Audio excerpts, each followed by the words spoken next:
ওজন বা মোবাইলটো দিবি ইউটিউবত কিবা এটা চাওঁ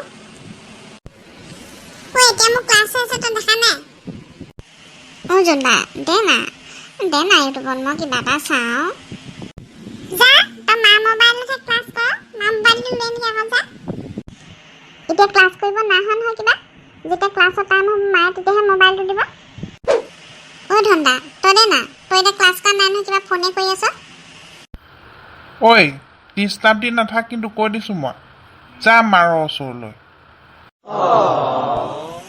গৈ দিম আকৌ তোৰ কথা সেইদিনা যে ছোৱালী এজনীৰ লগত যে ফোনত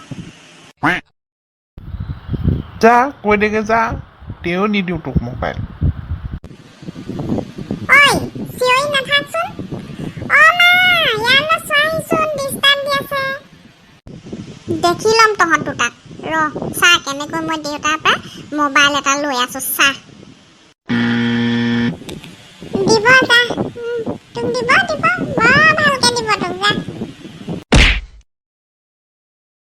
ঐ দেউতা কামলৈ ওলাইছা নেকি অঁ ৰণ যাম এতিয়া দেউতা মোৰ ক্লাছ এটা আছিল ধন্দাক মোবাইলটো খুজিলোঁ নিদিলে তোৰ ক্লাছ এটাৰ পৰাহে আছে এতিয়া আকৌ তোৰ কিহৰ ক্লাছ নহয় মানে কালি ছাৰে কৈছিলে ৰাতিপুৱা বোলে 8টা বজাত ছাৰে কিবা এটা ক'ব হেনো আমাক আৰু ক্লাছ কৰা সময়ত তোমাৰ ফোন আহিলে তুমি ফোনটোচোন লৈয়ে যোৱাচোন মোৰ ক্লাছ কৰা ভালদৰে নহয়েই আজিকালি মোবাইলত ক্লাছ কৰে নেকি আজিকালি দিনবোৰ যে আৰু দেই বেলেগ হ'ল পায় মানে গাধলি এই কটনা ভাইৰাছ হোৱাৰ পৰা স্কুল কলেজবোৰ বন্ধ যে সেইকাৰণে চবৰে ক্লাছবোৰ অনলাইন ক্লাছ হয় জানো পাই সেইবোৰ বুজিয়ে নাপাওঁ অঁ আমৈ মোবাইলত আমাৰ ছাৰ বাইদেউহঁতে সেই বুজি নোপোৱাটো একদম বৰ ধুনীয়াকৈ বুজাই দিয়ে আকৌ সেই প্ৰশ্ন উত্তৰ কৰি দিয়ে হোমৱৰ্কো দিয়ে কৰিবলৈ মোৰ নিজৰ মোবাইল নাই যে সেইকাৰণে ইমান দিগদাৰ হয়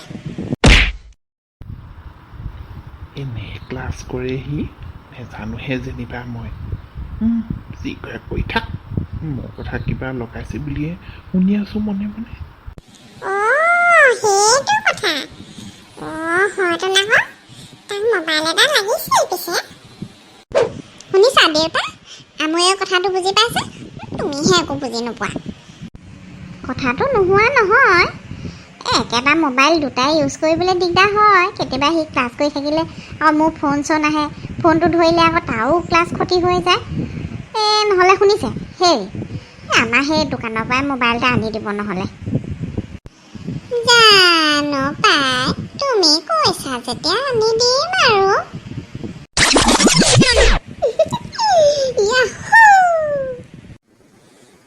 তই বাৰীঘৰটো বৰ ধুনীয়াকৈ কৰিলি পাই আম একেবাৰে লমা লাগিছেতো ময়ো বাৰীহে শাক পাচলি তামোল পাণ বেছিয়ে খাই আছিলোঁ আকৌ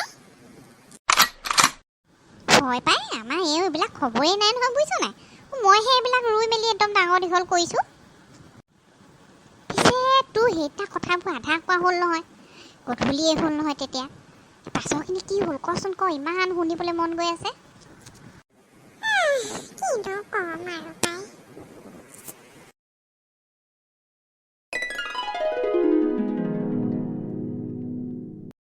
ঐ এসোপা কি জাবৰ বনাইছ তয়ে ভৰা এগাল তোৰ নিচিনা কুলক্ষণীয়াজনী আনি মোৰ ভুলেই হ'ল চালা